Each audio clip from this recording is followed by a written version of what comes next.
Monsieur Dickov, welcome to Morocco and welcome with the newspaper Le Matin.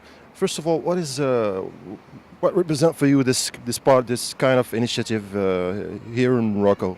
Well, I'm very lucky that I've represented Manchester City in a lot of countries recently, and there's a couple of things. Obviously, we're here, and Tecno have put on this fantastic soccer school for the kids here in Casablanca, and also the Centurions Trophy Tour, to celebrate Manchester City breaking lots of records last season and bringing the Carabao Cup and the Premier League trophy to places, to our fans everywhere, where normally they get the chance to see it on television or in the newspapers, but to actually bring it up close and personal to the fans is something that the club want to do.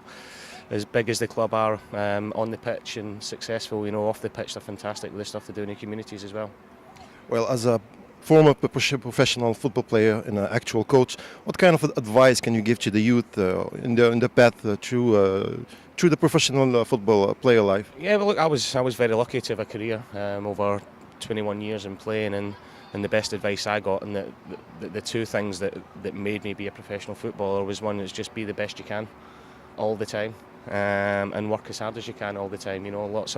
Lots of players nowadays have lots of talent, lots of ability, but for me it's always your attitude that gets you there. You can have all the ability in the world, but if your attitude's not right, you're not going to go anywhere. So I always stick by the attitude over ability phrase, and that's what made me be lucky enough to have a career for over 20 years.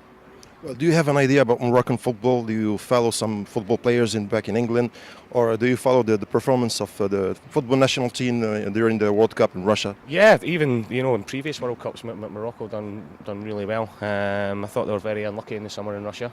I thought they played some really good football with some young talented players coming through. I thought the World Cup as a whole was great, and it was great to see countries like Morocco emerging and getting better all the time.